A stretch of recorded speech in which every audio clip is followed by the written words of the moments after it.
감사합니다. 우리 앞사람 뒷사람 인사합시다. 사랑하고 축복합니다. 사랑하고 축복합니다. 예, 사랑하고 축복합니다. 우리가 매주마다 전도하다 보면 사람들이 교회가 어디예요? 그러면 이제 이쪽 현대아파트 201동 뒤에 있어요. 3 밑에 있어요. 그러면 예, 알겠어요. 가볼게. 그런 사람들이 오면 벌써 우리 차가 넘친 건데 여기가. 예, 그죠? 가볼게 하고 왜 안 오는 거예요? 도대체 그죠? 그래서 이게 다 사람 말은 다 믿을 게 안 되는구나, 때가 있구나라고 생각하는데, 저는 그렇게 생각해요. 우리 교회에 오시는 분들이 초신자가 많기 때문에 이분들을 믿음이 장성하게 하고 하나님의 제자의 삶을 살게 하면 그것으로 족하다. 시간이 걸리겠지만 그것이면 된다라고 생각하고 있어요. 그래서 여러분, 우리가 숫자에 연연하지 말고 한 사람 한 사람이 일꾼 되어지고 주님께서 쓰임받는 사람이 되어지면 참 좋겠다 하는 생각이 들어요. 여러분, 하나님께서 여러분들에게 반드시 나이와 상관없이 이 마지막 때에 여러분들을 주님의 나라를 위해서 사용하는 큰 일꾼들이 될 줄 믿습니다. 여러분, 제가 이 전도할 때 멘트를 하는 게 있어요. 이 세상에는 원리가 3가지가 있는데, 첫 번째 원리는 뭐냐면 누구든지 다 죽는다는 거죠. 소크라테스도 죽고, 그리고 부처도 죽고, 그 다음에 마호메트도 죽고, 부자도 죽어요. 정주영도 씨 죽었어요. 이병철 씨도 죽었어요. 그렇죠? 돈 많은 사람들이라고 해서 이 죽음을 피해갈 수가 없는 거, 그런 거 아니잖아요. 그죠? 그리고 또 권력 있는 사람도 죽었어요. 시저도 죽었어요. 진시황도 죽었어요. 박정희 대통령도 죽었어요. 전두환 대통령 죽었어요. 다 죽어요. 우리 부모님도 죽었어요. 저도 죽을 거예요. 사람은 반드시 죽는다는 거죠. 두 번째 원리는 뭐냐면 죽는 데는 순서가 없다는 거예요. 예? 늦게 온 사람이 먼저 갈 수가 있어요. 일찍 온 사람이 꼭 먼저 가는 게 아니에요. 순서가 없어요. 죽을 때는 어떻게 죽어요? 뭐 때문에 죽는 거예요? 질병으로도 죽죠. 재해로도 죽죠. 사고로도 죽어요. 또 예기치 않을 때 죽어요. 전쟁이 일어났어요, 여러분. 전쟁으로 죽어요. 근데 죽음이 끝이냐? 3번째 원리예요. 반드시 내세가 있다는 거죠. 천국과 지옥이 있다는 거예요. 그래서 이걸 예비해야 돼요. 우리는 준비를 해야 돼요. 여러분, 준비하는 게 뭐예요? 주 예수를 믿으라 그리하면 너와 내 집이 구원을 얻으리라. 할렐루야. 예수를 믿는 거예요. 당장 죽어도 내가 예수를 믿고 예수를 영접하고 하나님의 자녀가 되면, 여러분, 전쟁이 일어나서 갑자기 예배드리는데 이게 뻥 떨어져가지고 건물이 폭삭해가지고 내가 죽는다 할지라도 이건 예기치 않은 죽음이잖아요. 그렇다 할지라도 여러분, 우리는 천국 간다는 거예요. 이걸 내세를 예비하는 거예요. 여러분들은 지금 내세를 예비하고 있어요. 할렐루야. 분명히 아시길 바래요. 여러분들, 내가 예수 믿으면 하나님 나를 자녀 삼아주시고 내가 여러분 예기치 않은 때에 죽어도, 당장 죽어도 천국 간다. 천국은 이 땅에서 누렸던 그 어떤 평안함보다, 그 어떤 기쁜 일들보다 비교할 수 없는 평안함이 있는 곳, 행복한 곳, 아픔도 없고 고통도 없는 곳, 그런 곳이 여러분 천국이기 때문에 우리는 반드시 그거를 예비해야 돼요. 날마다 예배해야 됩니다. 사람은 반드시 여러분 죽는다고 그랬는데, 죽음은 그렇다면 도대체 어디서 왔을까? 오늘 12절에 보니까 이렇게 써 있어요. 12절. 자, 그러므로 한 사람으로 말미암아 죄가 세상에 들어오고 죄로 말미암아 사망이 들어왔느니 이와 같이 모든 사람이 죄를 지었으므로 사망이 모든 사람에게 이르렀느니라. 여러분에게 퀴즈 낼게요. 여러분, 여기서 이 한 사람이 누굴까요? 한 사람으로 인해서 이 땅에 사망이 들어왔다는 거죠. 그 한 사람은 누구예요? 아담이야, 아담. 인류 태초의 사람인데, 이 아담이라는 언어의 뜻은 뭐냐면 사람이란 뜻이에요. 사람. 아담 이름이 뜻이 뭐라고요? 사람. 그래서 여러분, 하나님이 사람을 만드시고 에덴 동산에 그들이 살게 하시면서 그들이 모든 에덴 동산에 있는 중앙에, 에덴 동산에 있는 열매를 다 따먹되 중앙에 있는 선악과 선과 악을 알게 하는 열매는 따먹지 말아라. 너희는 그 따먹으면 죽는다 라고 말씀하셨거든요. 그런데 여러분 이 아담의 와이프 이름이 뭐냐면 이브예요. 하와라고죠. 하와가 그 선을 할 때 동산을 거닐다가 그것을 딱 쳐다보니까 아, 참 먹고 싶다. 무슨 맛일까? 상큼한 맛일까? 달짝지근한 맛일까? 야, 어떤 맛일까 궁금해지기 시작했어요. 그러니까 그것을 딱 꿰뚫고 있는 사탄이 뱀에게 딱 들어가가지고 뱀이 야야 너 그거 먹고 싶지? 한번 먹어봐라. 안 돼. 우리 하나님이 이걸 먹으면 죽을 수 있다 했어. 아, 안 죽어. 걱정하지 마. 따먹어도 돼. 하나님이 괜히 그러는 거야. 네가 하나님같이 될 수 있거든. 그러니까 그걸 따먹어봐. 그리고는 지가 따먹고 자기 남편에게 그걸 갖다 줬는데 그 남편 이름이 뭐라고요? 아담의 아담. 아내는 하와고 남편은 아담이에요. 근데 성경은 아담이 그것을 따먹음으로 죄가 온 인류에게 들어왔다고 얘기하고 있거든요. 실제적으로 따먹은 건 누구였어요? 첫 번째 따먹은 것은 아담의 와이프? 하와야 하와. 근데 여러분 하와라고 얘기하지 않고 아담이라고 얘기를 하고 있어요. 아담이 왜 그 따먹은 사람이 첫 번째 인물이 되었을까요? 대표성의 원리입니다. 한 가정의 대표가 가장이듯이 하나님이 첫 번째 사람을 만들었는데 그 사람이 아담이거든요. 그래서 아담이 대표라는 거예요. 대표성의 문제거든요.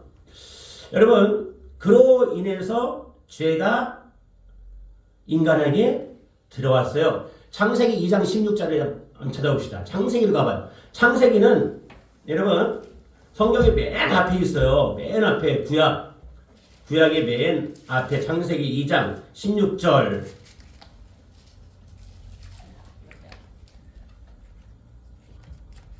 17절까지 여호와 하나님이 그 사람에게 명하여 이르시되 동산 각종 나무의 열매는 내가 임의로 먹되 선악을 알게 하는 나무의 열매는 먹지 말라. 내가 먹는 날에는 반드시 죽으리라 하시니라. 자, 선악을 알게 하는 나무 열매는 먹지 말라. 그래서 이 선악을 알게 하는 나무 열매를 우리는 선악과라고 얘기하는 거예요. 선악과. 먹지 말라 한 선악과를 먹었다는 거예요. 여기서 따먹었다는 거죠. 이 따먹었다는 것은 단순히 하나님의 명령에 불순종했다는 것보다는 이제는 내가 하나님을 하나님으로 인정하지 않고 내가 내 자신에게 하나님이 되고 싶어. 다시 말하면 내가 이제 내 마음대로 하고 싶어. 이 뜻입니다. 이거를 의미하는 거예요. 이건 다시 말해서 어떤 내용일까요? 이런 내용이겠죠. 한나라에 임금님이 계세요. 여러분, 근데 그 신하가 어느 날 반역을 하고 싶어. 나도 왕이 되고 싶어. 그래서 반역을 하고는 여러분 내가 왕이다. 이런 것과는 똑같은 거예요.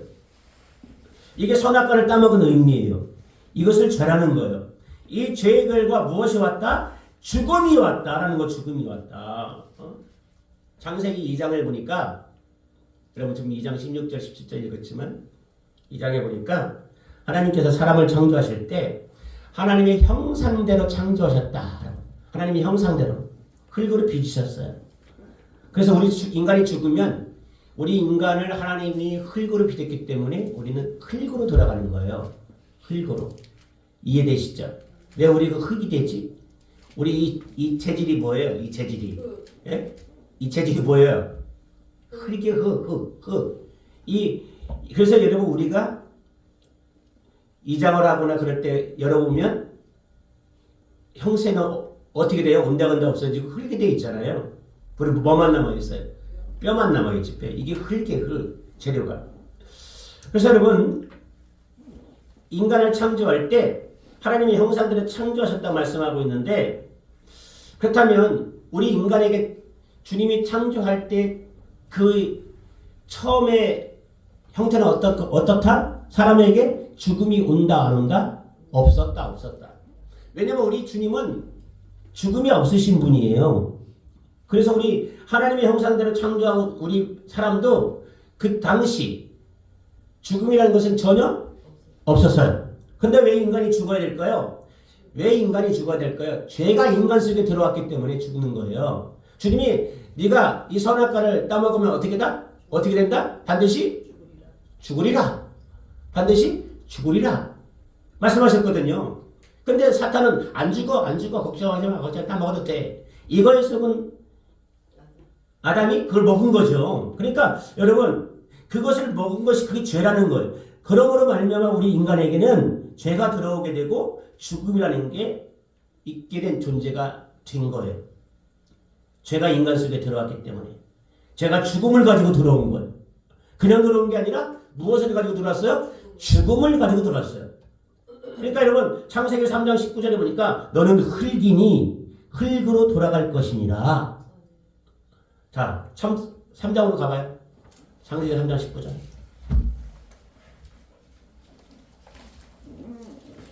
(3장 19절) 내가 흙으로 돌아갈 때까지 얼굴에 땀을 흘려 먹을 것을 먹으리니 내가 그것에서 취함을 입었습니다. 너는 흙이니 흙으로 돌아갈 것이니라 하시니라. 우리 편집대 권사님 다시 한번 읽어보세요. 19절. 19절. 내가 흙으로 돌아갈 때까지 얼굴에 땀을 흘려야 먹을 것을 먹으리니 내가 그것에서 흙에서 취함을 입었음이니라. 너는 흙이니 흙으로 돌아갈 것이니라 하시니라. 아멘. 아멘. 에덴 동산에 죄가 들어오고 인간에게 죄가 들어오게 되어서 인간은 사망을 당하고 죽음의 존재가 된 거예요. 그런데 문제가 뭐냐? 로마서 5장 12절에 다시 보니까 오늘 본문으로 다시 들어가 봅시다.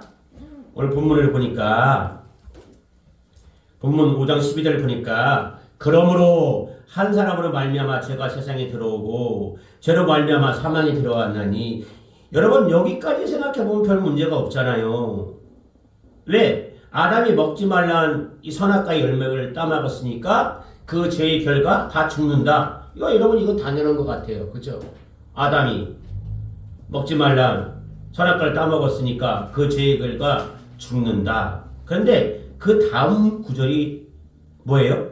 이와 같이 모든 사람이 죄를 지었으므로 사망이 모든 사람에게 이르렀느니라. 이와 같이 모든 사람에게 뭐가 이르렀어요? 사망이 이르렀다는 거예요. 이것이 심각한 문제. 따먹기는 아담이 따먹었는데 모든 사람이 다 사망이 이르렀어.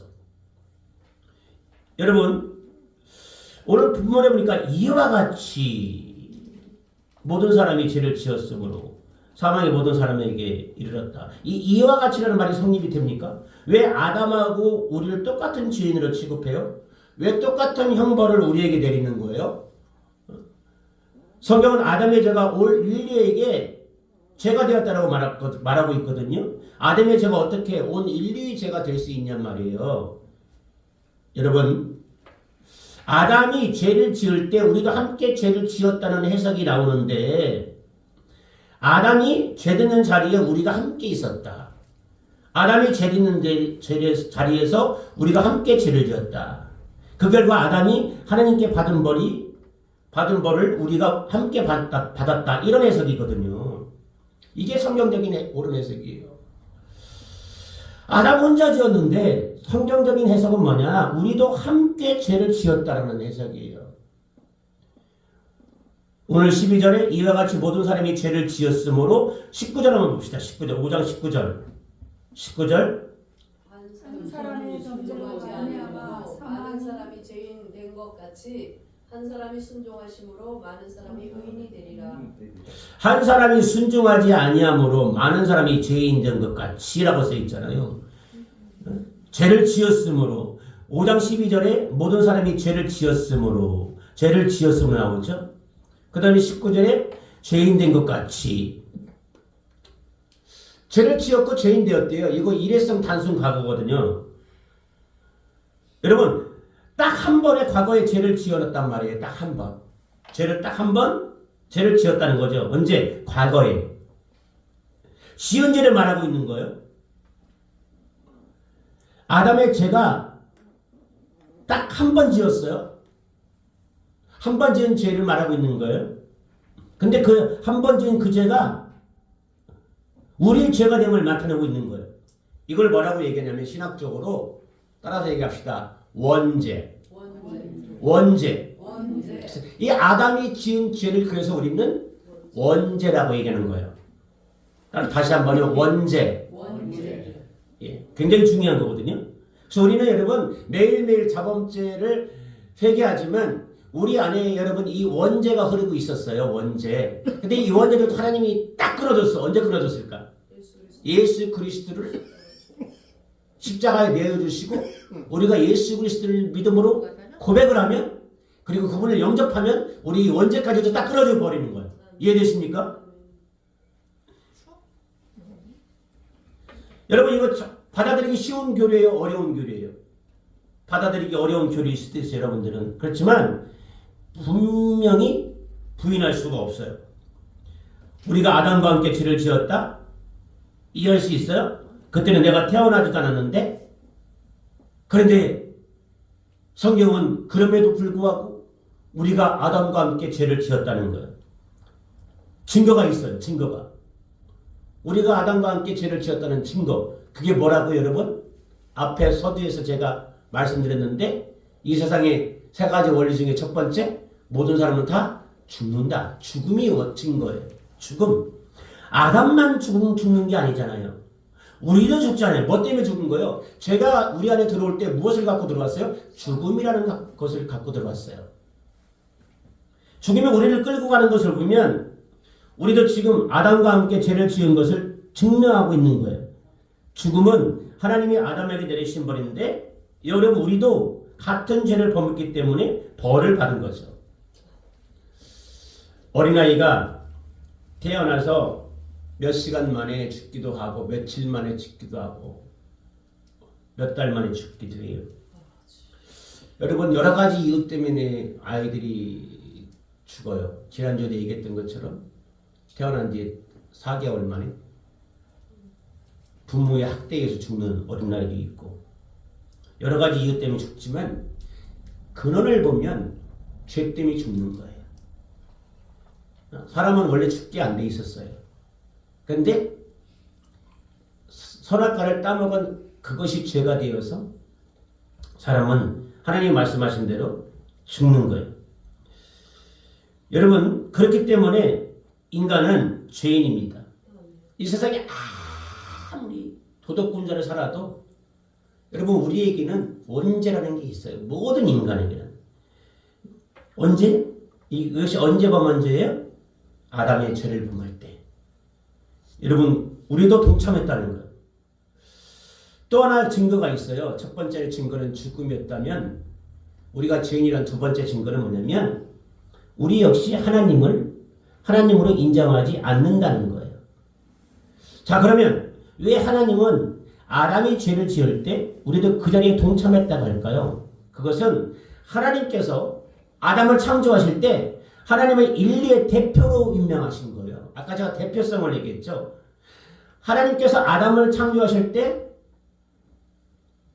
하나님은 아담을 인류의 대표로 임명했다니까요. 하나님께서 사람을 창조하시고 그 이름을 뭐라고 불렀다고요? 아담이다. 아담의 뜻이 뭐라고요? 사람이다. 여러분 이 아담을 사람이라고 명명하신 그것은 아담을 인류의 대표로 임명한 거예요. 인류의 대표로 임명한 거. 그래서 하나님께서 아담에게 축복한 그것이 있어요. 자 창세기 1장 28절 창세기 1장 28절 읽어봅시다. 아담에게 축복하는 거. 창세기 1장 28절 아담을 지으시고 빚으시고 흙으로 빚으시고 축복한 내용입니다. 시작. 하나님이 그들에게 복을 주시며 하나님이 그들에게 이르시되 생육하고 번성하여 땅에 충만하라. 땅을 정복하라. 바다의 물고기와 하늘의 새와 땅에 움직이는 모든 생물을 다스리라 하시니라. 아멘. 이 축복은 아담 혼자만이 독차지하는 것 아닙니다. 아담 무슨 전부가 이 복을 받게 되어 있어요. 왜요? 여기는 지금 아담과 하와 단둘뿐이 없어서 이 아담과 하와 단둘 사는 그 세상이지만 그들에게만 축복한 게 아니라 그들이 낳을 모든 후손에게까지 이게 다 축복이 되고 있는 거예요. 왜요? 아담이 대표니까. 대표로 받았으니까 이처럼 축복을 대표로 받았다면 여러분 축복을 대표로 받았다면 죄의 결과도 아담의 후손이 함께 받는 거예요. 왜요? 아담이 대표니까. 그러니까 아담의 범죄는 곧 우리의 범죄고 아담이 받은 죄의 결과 또한 우리 모두가 받아야 될 죄의 결과인 거예요. 이걸 부인하면 안 돼요. 성경은 이 사실을 5번씩이나 반복하고 있어요. 로마서 5장 15절부터 19절까지 보니까 15절부터 19절까지 이게 한 절씩 계속해서 이 사실을 반복하고 있어요. 15절 한 사람의 범죄로 인하여 16절 심판은 한 사람으로 말미암아 17절 한 사람의 범죄로 말미암아 18절 그런즉 한 범죄로 많은 사람이 19절 한 사람이 순종치 아니함으로 5번씩이나 이걸 막 반복하고 있는 거예요. 여러분 예를 들면 어제 우리 한국이 일본과의 월드 베이스볼에서 역전패를 당했어요. 혹시 보신 분? 보셨어요? 저번에 얼마나 기세가 좋았어요. 근데 막 이기고 있었는데 그러다 동점 가가지고 이기고 있다가 역전되고 또 동점 가가지고 이제 5대5 상황에서 7회 말에 투수를 잘못 교체했어. 새가슴을 교체했어. 새가슴. 우리 김성기 사님처럼 아주 그 대장부 같은 마음을 가진 사람 그래 한번 맞짱 떠보자 하는 사람이 내보냈어야 되는데 도망가다가 그냥 계속 볼넷 져가지고 나중에 한번 딱 맞아가지고 3점을 주면서 그냥 순식간에 8대5가 되고 그 다음에 한 점 따라 붙었지만 8대5로 졌어요. 이게 딴 팀한테는 저도 괜찮은데 일본한테 치면 돼. 괜히 이게 승질 나잖아요. 이게 되는데 일본이 랭킹 1인데 일본을 꺾었으면 아마 나라가 온 축제를 했을 텐데 졌어요. 그렇다면 여러분 여기서 왜 이 얘기를 하냐? 우리나라 대표팀이 졌어요. 그럼 그들이 진 겁니까? 우리 대한민국이 진 겁니까? 어디가 진 거예요? 대한민국이 진 거예요. 대한민국. 대표로 나갔기 때문에 지금 그들이 졌어도 대한민국이 일본한테 진 거란 말이에요. 이래서 성질 나는 거죠. 그죠? 화가 나는 걸. 창세기 9장에 보면 노아와 노아 가족의 얘기가 나와요. 노아가 이제 홍수에서 그 가정이 온 세계가 홍수가 났거든요. 근데 그 홍수에서 다 죽었는데 이 가족만 살아남았어요. 노아가 방주를 배를 만들어서 하나님이 배를 이렇게 만들고 저렇게 만들고 이렇게 만들고 이렇게 만들어라 해가지고 설계도를 탁 그려주니까 그대로 배를 만들었단 말이에요. 그래서 그 가정이 탁 배 안에 들어가서 살았단 말이에요. 그리고 이제 홍수가 다 거쳤어요. 마른 땅이 되었어요. 이 사람들이 이제 포도 농사를 짓기 시작했어요. 포도 열매가 주렁주렁 열렸어요. 그러니까 이 노아가 포도주를 만들었어요. 이 자연산 포도주를 마시니까 얼마나 좋은지 계속 마셨어요. 그러다 보니 술에 취했어요. 대취했어요. 인사불성이 됐어요. 몸이 열이 나니까 옷을 다 벗었어요. 그리고 벌른 것을 사고 있는데 노아에게는 3명의 아들이 있어요. 셈, 함, 야벳. 셈, 함, 야벳. 이 둘째가 좀 약간 좀 문열이 같아. 예? 그러니까 자기 아버지가 딱 벌거벗고 딱 자는 것을 보고 야 이거 참 별꼴이다 해가지고 지 형하고 동생한테 가가지고 속닥 아버지 흉을 봤어. 그랬더니 그래 우리 아버지가 그렇게 빨개 벗고 주무시고 계셔? 안 되지 해가지고 얘네들은 자기 옷을 벗어가지고 뒤로 가서 아버지 나치를 못 보고 뒷걸음으로 가가지고 싹 덮어졌단 말이야. 아버지가 딱 잠이 깼어. 이거 어떻게 된 일이냐? 내가 왜 니네 옷을 덮고 있냐? 예 아버지 사실 함이 이렇게 해가지고 우리한테 와가지고 쑥닥 해갖고 우리가 그것을 듣고 이러면 안 되지 해가지고 옷을 갖다 벗어서 이렇게 덮어드렸어요. 아버지가 두 아들을 칭찬할 줄 알았는데 이 노아가 승질버리겠는가 봐. 이 후레자식 같은 놈 이놈 야! 이제 함의 셈 함 두 번째인데 함의 별명이 뭐냐면 닉네임이 가나안이요. 야, 너 가난아! 너 이놈은 싸가지 없는 이놈. 너 이놈, 너는 이제부터 너는 네 형제들이 종이 될 거야. 야, 저주는 누가 받았냐면 함이 받았어요. 가나안이. 근데 그 가나안 때는 종살이를 안 했어요. 근데 셈, 함, 야벳이 봐봐요. 조상들이 됐어. 셈은 백인들의 조상이 됐어. 함은 흑인들의 조상이 됐어. 야벳은 황인들의 조상이 됐어. 흑인이 백인의 노예 생활을 엄청 오랫동안 했잖아요. 그죠? 네? 말이 그대로 씨가 되는 거예요. 왜요? 왜? 노아는 아버지는 둘째 아들 다시 말하면 가나안에게 저주를 했는데 이 저주가 그대로 먹혀가지고 그 후손들이 종살이를 노예를 하게 된 거예요. 왜 그럴까요? 이게 대표성의 원리예요. 따라서 합시다. 대표성의 원리. 대표성의 원리. 이게 굉장히 중요해요. 대표성의 원리는 굉장히 중요합니다. 아주 중요해요. 영적 세계에서는 이 대표성의 원리가 너무도 중요해요. 제가 우리 이 권찰님을 축복하잖아요. 아버지잖아. 집안의 가문이 아버지잖아. 권찰님. 내가 하나님이 되어서 권찰님을 확 축복했어. 내가 너를 반드시 주고 너의 지경을 넓히리니 너는 모든 복의 근원이 될지라. 아브라함을 축복하다시 막 축복하면 그 가족이 막 그렇게 돼버리는 거야. 할렐루야. 이게 왜요? 대표성의 원리예요. 대표성의 원리. 여러분, 아담 한 사람이 지은 죄가 아담 한 사람만의 죄가 아니라 우리 모든 인류에게 다 죄가 전가된 거예요. 이것을 죄의 전가라고 합니다. 따라서 합시다. 죄의 전가. 아담이 지은 죄의 값이 우리에게도 그대로 전가된 거. 이것을 신학적인 용어로 뭐라? 죄의 전가. 죄의 전가. 여기까지 정리해보면 사람에게 죽음이란 도대체 어디서 왔는가?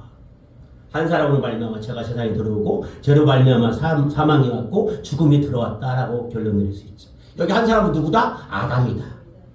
이게 정리되는 거죠. 자, 아까 제가 얘기한 거 기억하시나요? 아담의 지은 죄가 도대체 뭐냐? 우리가 뭐라 그랬어요? 그걸 뭘 따먹었어? 선악과. 따라서요. 사과가 아니요. 사과가 아니고 절대로 배도 아니요. 자두도 아니요. 우리 리브가 목사님이 자두를 겁나게 좋아했었는데 맨날 가을쯤 되면 여보 후무사 사줘. 근데 요즘에는 이제 연세가 잡숴갖고 그거 좀 시기야. 딸기를 또 좋아해. 딸기. 어제 우리 아들이 왔어요. 며느리감하고 같이 왔어. 엄마 뭐 사갈까요? 과일 사갈까요? 당연히 과일을 사와야지. 뭐 사갈까요? 이제 딸기가 좋다. 딸기를 사와라. 어제 덕분에 딸기를 먹었는데 권찰님 딸기가 아니야. 뭐라고 이름이? 선악과. 옳지. 하나 오늘 딱 배웠어. 그지? 선악과를 따먹었어. 선악과. 이 죄는 하나님을 거부한 죄예요. 그냥 따먹으면 그거에 단순하게 국한되는 게 아니고 하나님은 어떻게 하는 죄? 거부한 죄. 이제 나는 내 멋대로 좀 내가 하나님 되어서 내 자신에게 하나님처럼 내가 군림하면서 내 마음대로 살고 싶다. 이런 뜻이라니까. 그 결과 주님이 말씀하신 대로 죄가 들어오면서 사망이 같이 들어온 거죠. 근데 여러분 문제는 그 아담의 죄의 값이 우리에게 전가되었다는 것이 문제라고요. 전가. 아까 제가 여러분 신학적인 용어로 이거를 뭐라고 한다? 죄의 전가. 죄의 전가. 아담이 모든 일을 대표해서 죄를 지었기 때문에 죄가 전가되었다. 근데 여러분 여기서 끝나면 얼마나 삶이 우리가 고통스러울까? 여기서 하나님은 끝나게 하지 않습니다. 여러분 하나님은 우리에게 뭘 준다? 은혜를 주었다. 따라서 합시다. 은혜를 주었다. 은혜를 주었다. 자 15절 읽어봅시다. 로마서 5장 오늘 본문 15절. 그러나 이 은사는 그 범죄와 같이 아니하니 곧 한 사람의 범죄를 인하여 많은 사람이 죽었은즉 더욱 하나님의 은혜와 또한 한 사람 예수 그리스도의 은혜로 말미암은 선물은 많은 사람에게 넘쳤느니라. 아멘. 아멘. 아담 한 사람으로 인해서 죄가 들어왔고 그 죄로 말미암아서 아담 이외의 모든 인간은 죽어야만 됐고 그리고 여러분 지옥 갈 백성이 되었는데 하나님은 그것을 그대로 버려두지 아니하시고 인류를 구원하시기로 결정하시고 한 사람을 준비시켰어.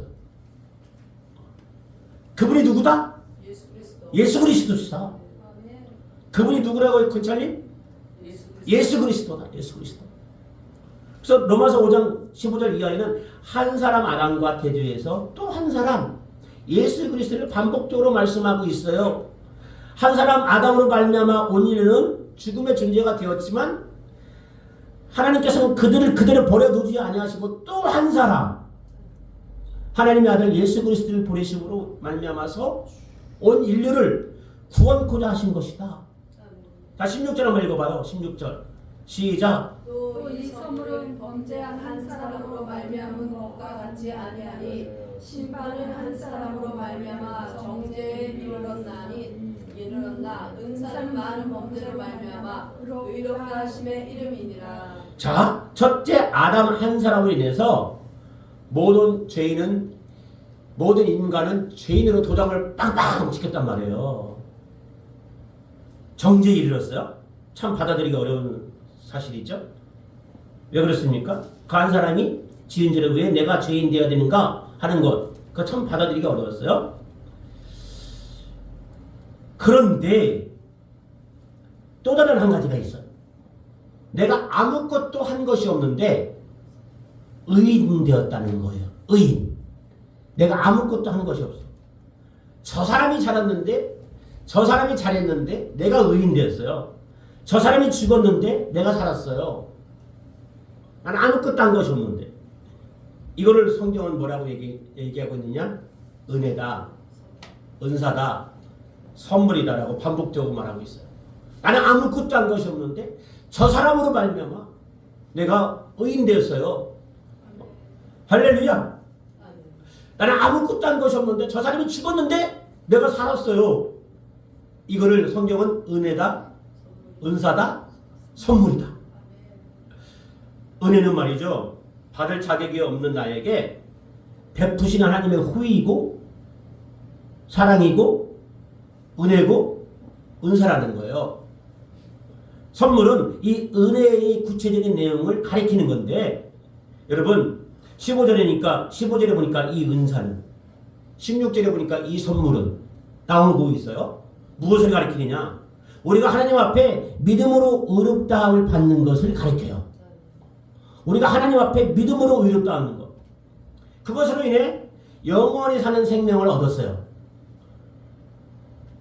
의롭다함과 영생을 가리켜 이 선물, 이 은사 이렇게 말하고 있거든요. 의롭다함과 영생을 가리켜서 이 선물, 이 은사. 여러분 우리가 뭐 때문에 의로워요? 뭐 한 것이 있어서 의로워요? 나는 아무것도 나는 아무런 자격도 없는데 주님께서 주님의 호의로 사랑으로 우리에게 주었어. 아무것도 한 것이 없는데 야 진짜 얼마나 여러분 이거 큰 선물이에요.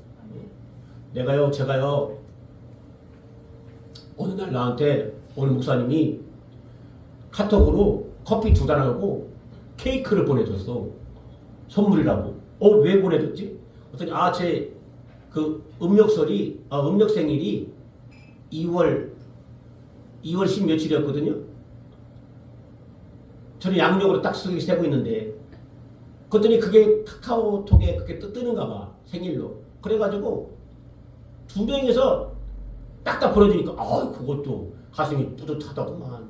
나는 내가 얘기도 안 했는데 내 생일이라고.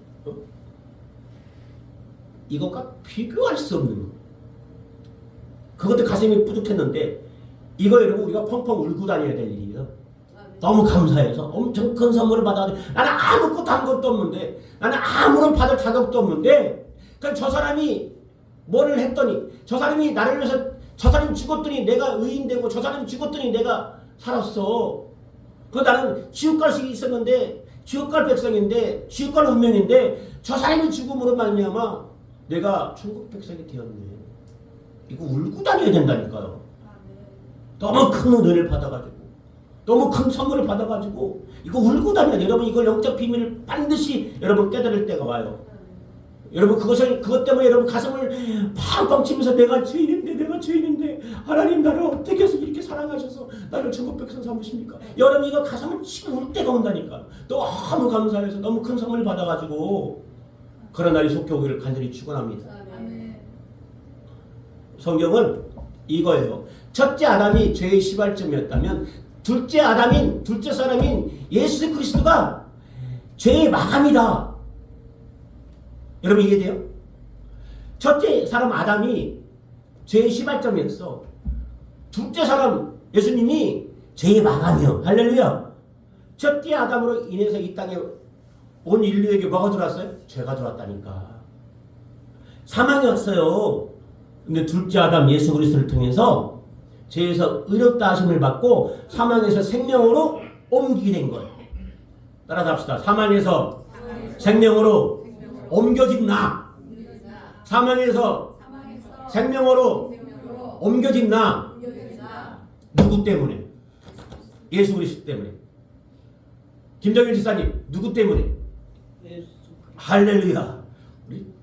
우리 김정일 지사님이 막 듣고 계셔. 예수 그리스도 때문에.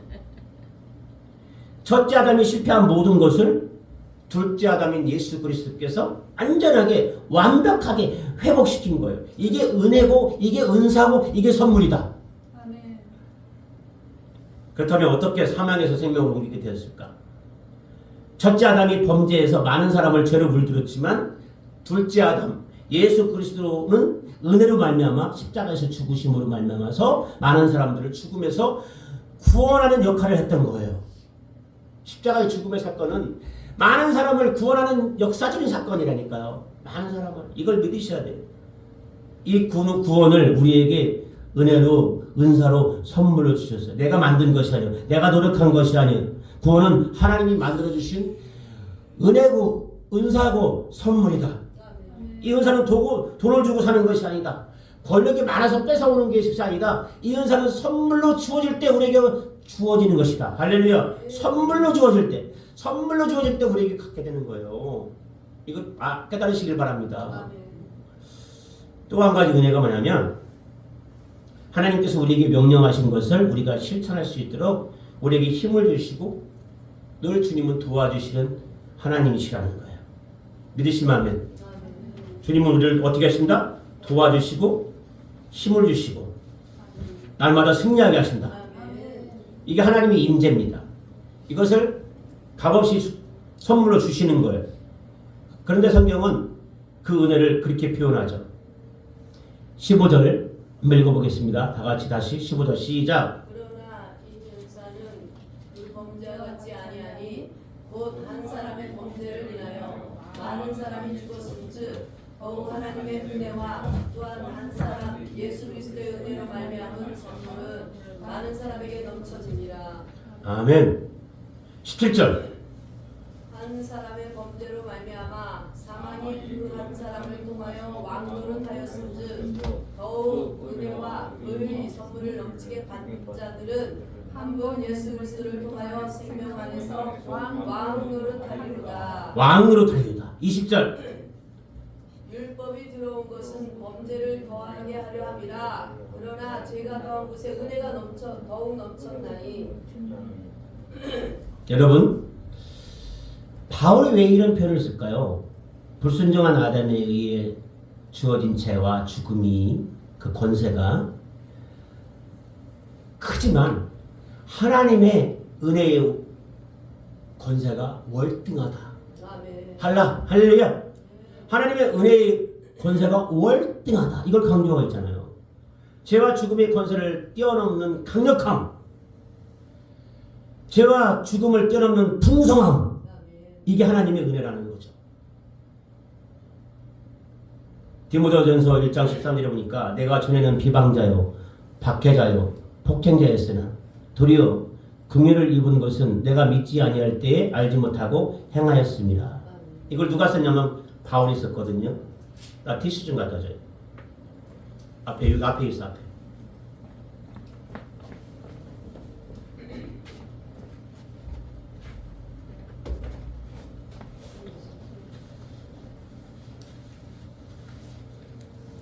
자 보세요. 제가 열심히 막 지금 막 하나님의 영이 임해가지고 막 설교를 하다 보니까 막 몸이 막 열이 막 38도, 39도 올라가는 거야. 땀이 막 나고 있어. 이게 지금 엄청난 영적인 설교를 하고 있기 때문에 여러분 하나님이 막 함께하고 있는 것을 느낄 수 있어요. 여러분들도 이 설교를 들을 때 절대로 졸지 말고 눈을 똑바로 저를 향해서 뜨고 정신 집중해서 들으시면 이게 여러분들에게 실제가 됩니다. 여러분 디모데전서 1장 13절에 보니까 전에는 내가 비방자여 박해자여 폭행자였으나 도리어 긍휼을 입은 것은 내가 믿지 아니할 때 알지 못하고 행하였다 이렇게 말하고 있는데 지금 여기 보세요. 지금 바울이 디모데전서를 기록할 그 당시는 바울이 어떤 위치에 있었느냐. 어디 가든지 바울 선생님 오셔도 바울 최고야. 바울 짱이야. 바울은 슈퍼스타야. 위대한 총이야. 막 이럴 때예요. 막 바울을 막 하나님처럼 막 떠받을 그때. 그러니까 바울이 틈만 나면 나는 그런 사람이 아니라니까요. 나는 과거에 이런 사람이었어요. 나는 전에는 예수를 비방하던 자요. 예수 믿는 사람 박해하던 자요. 나는 과거에 예수 믿는 사람들을 막 잡아다가 막 고문했던 폭행자요. 그랬던 사람입니다. 근데 지금 내가 그럼에도 불구하고 긍휼을 입었어요. 내가 과거에 그렇게 행했었는데 내가 그때는 예수님을 알지 못하고 행했던 그때예요. 나는 그런 사람이었어요. 그러니까 당신들이 알고 있던 그 내가 위대한 증도 아니고 나는 그렇게 슈퍼스타도 아니고 나는 짱도 아닙니다. 그런 말씀 하지 마세요. 막 이럴 때. 근데 바울이 이 13절에만 머물고 있잖아요. 이 디모데전서 1장 14절은 또 이렇게 얘기해요. 우리 주의 은혜가 그리스도 예수 안에 있는 믿음과 사랑과 함께 넘치도록 풍성하였도다. 그럼에도 불구하고 내가 그렇게 비방자고 내가 그렇게 박해자고 내가 그렇게 폭행자였는데 그럼에도 불구하고 주의 은혜가 그리스도 예수 안에 있는 믿음과 사랑과 함께 내 안에 넘치도록 풍성했었습니다. 지금도 그렇게 살고 있습니다. 나는 과거에 참 초라하기 짝이 없었고 죄와 죽음의 권세에 얽매여 살았지만 이제는 예수 그리스도 안에 있는 믿음과 사랑과 함께 넘치도록 풍성한 은혜의 영향력을 받고 능력 있는 삶을 살고 있는 주의 사도가 되었습니다. 여러분 13절에서 14절로 넘어갔어요. 과거에는 이런 괴수가 됐는데 지금은 하나님의 풍성한 사랑을 돕는 능력자가 되었다. 할렐루야. 자 우리 로마서로 다시 가서 거의 이제 말씀을 마무리할 거예요. 17쪽 5장 17쪽 다시 한번 읽어봅시다. 5장 17절. 범죄로 말미암아 사망이 그 한 사람을 통하여 왕노릇하였으즉 더욱 은혜와 의의 선물을 넘치게 받는 자들은 한 분 예수 그리스도를 통하여 생명 안에서 왕노릇하리로다. 21절. 이는 죄가 사망 안에서 왕노릇한 것 같이 은혜도 또한 의로 말미암아 왕노릇하여 우리 주 예수 그리스도로 말미암아 영생에 이르게 하려 함이라. 무슨 말입니까? 이 말을 정리하면 어떤 말이 될까요? 은혜가 내 삶에 왕노릇하게 해라. 아멘. 은혜가 내 삶에 영향을 미치도록 해라. 은혜가 내 삶을 다스리도록 하라. 다시요. 따라서 하세요. 은혜가 내 삶에 왕노릇하게 하라. 은혜가 내 삶에 영향을 미치도록 해라. 은혜가 내 삶을 다스리도록 하라. 굉장히 중요한 거죠. 누가 여러분의 삶을 다스리고 있어요? 누가 여러분의 삶에 결정적 영향을 행사하고 있어요? 누가 여러분의 삶을 영향을 끼치고 있어요? 여러분, 아담으로 인한 죄의 영향, 옛사람의 영향을 받으면서 지금도 늘 염려하면서 걱정하면서 열등감에 빠져 살면서 불안해하고 초조해하면서 남을 판단이나 하면서 세상 쾌락을 추구하면서 살고 있다면 여러분 아담의 영향 속에 살고 있는 거예요. 근데 여러분 예수 그리스도로 인해서 은혜의 영향을 받고 산다면 늘 평안하고 기뻐하고 감사가 넘치고 행복하고 기쁨이 넘치는 삶을 살게 될 거예요. 할렐루야. 로마서 5장 12절부터 14절까지 보니까 과거에는 죄와 사망의 권세가 우리를 다스렸고요. 죄와 사망이 우리의 주인 노릇을 했다라고 기록하고 있어요. 죄와 사망의 권세가 우리를 다스렸다. 죄와 사망이 우리의 주인 노릇을 했다. 근데 15절에 와서 보면 예수 그리스도의 은혜로 죄와 사망이 더 이상 나를 다스리지 못하게 한다. 더 이상 내 주인 노릇을 하지 못하게 한다. 이제 내 새 주인은 누구냐? 예수 그리스도다. 할렐루야. 이제 내 새 주인은 누구라고요? 예수 그리스도다. 나는 아무것도 한 것이 없는데 나를 의롭다 하시고 나를 생명으로 인도하시는 그 예수 그리스도가 내 인생의 새 주인이 되었어요. 내 삶에 새 영향을 미치게 되었어요. 그래서 은혜가 내 안에 항상 넘치고 은혜가 내 삶을 영향을 미쳐요. 은혜가 나를 왕노릇해요. 할렐루야. 아까 여러분 디모데전서 1장 13절에 말했던 바울이 말했던 내가 전에는 비방자요 박해자요 폭행자였었어요. 근데 그럼에도 불구하고 주님은 도리어 긍휼을 입게 하시고 여러분 이제는 풍성한 은혜로 나를 채우셨어요. 할렐루야. 많은 사람들이 디모데 1장 13절에서 거기서 끝나요. 14절로 못 내려와. 못 넘어와. 빨리 은혜가 영향을 미치는 14절로 넘어가길 간절히 축원합니다. 13절에 머물러 있는 사람들이 특징이 있어요. 특징. 그게 불순종이에요. 말끝마다 반항하는 사람. 남을 비판하는 사람. 비판하고 판단하고 시기하고 질투하고. 이건 하나님의 것이 아니에요. 어떤 사람이 입만 열면 막 비판을 하더라고. 막 추석하던 사람이 있어요. 막 입만 열면 막 저 사람 어떻고 저 사람 어떻고 저 사람 어떻고 비판. 내 영적인 권위가 너무 커갖고 다 내 밑에 있는 사람들만 보이고 막 다 잘못하면 막 꾸지람만 하고 막 하나님 빨리 데려가시더라고. 빨리 데려가시더라고. 다른 사람 죽이는 것을 다른 사람을 막 말로 죽이는 걸 주님이 보다 못해서 빨리 데려가. 이거 하나님의 것이 아니에요, 여러분. 13절에 머물러 있는 사람의 특징이 바로 그런 거예요. 말끝마다 반항하고 남을 비판하고 판단하고 시기하고 질투하고. 우리 교회 이런 체질의 분들이 안 계신 것을 감사합니다. 할렐루야. 내가 오늘 말씀을 들으면서 저 부분 나도 있는데 그런 것이 찔림이 온다면 빨리 회개하세요. 빨리 회개. 그리고 체질을 바꿔야 돼요. 심리학자가 남을 비판하고 비방하고 시기하고 질투하는 사람들이 그 분석을 했대요. 왜 그럴까? 그랬더니 어릴 때부터 받은 상처 때문에 그렇더라고요.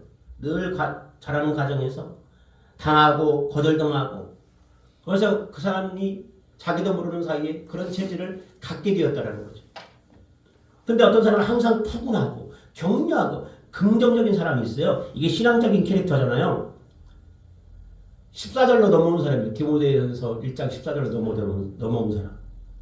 우리 주 예수가 그리스도 예수 안에 있는 믿음과 사랑과 함께 넘치도록 풍성하였다. 할렐루야. 그 심령 안에 넘치도록 풍성해. 그래서 14절로 뛰어넘은 사람의 특징이 있어요. 사도 바울이 19절에서 한마디로 설명을 해요. 19절에서 한 사람이 순종치 아니함으로 많은 사람이 죄인 된 것 같이 한 사람의 순종하심으로 많은 사람이 의인 되었다. 여러분, 은혜가 나를 다스리는 자의 삶의 특징은 순종입니다. 순종. 그래서 사도 바울이 예수님의 캐릭터를 뭘로 설정했냐면 예수님은 순종하신 분이시다. 순종. 예수님의 캐릭터를 뭘로 썼어요? 순종. 그래서 예수 그리스도가 십자가에 달려 돌아가시기 전에 아버지여 이 잔을 내게서 지나가게 해주시옵소서. 이 십자가 지는 것을 내게서 지나가게 해주십시오. 나 안 지고 그냥 저 사람들을 구원할 수 있는 다른 길을 주십시오. 주님이 처음에는 그렇게 기도했잖아요. 너무 고통스럽고 힘들 것 같으니까. 근데 결국은 순종합니다. 주여 그러나 아버지의 뜻대로 하시옵소서. 할렐루야. 그의 마음속에 십자가를 지고 싶지 않은 마음도 있었단 말이에요. 그런데 그는 순종하기로 결정했어요. 그래서 여러분 헬라 사전을 찾아서 은혜라는 정의를 찾아보니까 헬라 사전이 이렇게 써 있더라고. 은혜란 마음을 거쳐 삶으로 나타나는 신적 영향력이다. 여러분 은혜는 가둬두는 게 아니에요. 은혜란 마음을 거쳐 삶으로 나타나는 신적인 영향력이래요. 은혜는 단순히 이론적, 교류적, 정적인 그 무엇에 머무르는 게 아니고 말로만 은혜 하는 것이 아니고 은혜는 실질적 내 삶을 회복시켜주는 에너지라는 거예요. 쉽게 말해서 은혜는 실질적 내 삶을 회복시켜주는 에너지다. 실제적 영향력을 미치는 것이다. 끝으로 여러분 무엇이 여러분을 견인해 가고 있습니까? 무엇이 여러분의 삶을 지배하고 있습니까? 부탁합니다. 이제부터는 은혜가 여러분을 다스리게 하십시오. 할렐루야. 기도하겠습니다. 은혜가 내 삶에 왕노릇하게 하라. 은혜가 나를 다스리게 하라. 은혜로 충만하라. 여러분 이 메시지를 오늘 성경으로 말씀하고 있는데 오늘 여러분들에게 이 메시지가 실제가 되어지는 그런 삶을 살게 달고 짧게 1분만 기도하겠습니다. 하나님 아버지 감사합니다. 오늘 우리에게 은혜 주셔서 말씀을 듣게 하신 것 감사합니다. 한 사람 아담으로 말미암아서 제가 세상에 들어왔고 제가 우리 삶을 지금까지 왕노릇하며 살았습니다. 그런데 아버지 하나님 이제는 내가 아무것도 안 했는데 내가 의인 되었고 한 사람이 죽었는데 내가 사는 것처럼 그것을 하나님이 주시는 은혜요 은사요 선물인 줄 알아. 그 사실에 날마다 감격하고 감동하며 주님 앞에 기쁨으로 찬송하며 울며 지내고 은혜가 이제는 우리 삶을 왕노릇하고 은혜가 이제는 우리 삶을 다스리고 이제는 우리를 주께로 인도하는 삶을 살 수 있도록 주 은혜를 베풀어 주시옵소서. 공유를 주시옵소서. 우리 성도님들이 아직 이 은혜라는 단어를 듣고는 있지만 실제적으로 이 은혜를 체험하고 느끼고 그것을 실천하는 삶을 살지 못하고 있는 것을 봅니다. 하나님 은혜 주심으로 그리하게 하옵소서. 예수님 이름으로 기도합니다.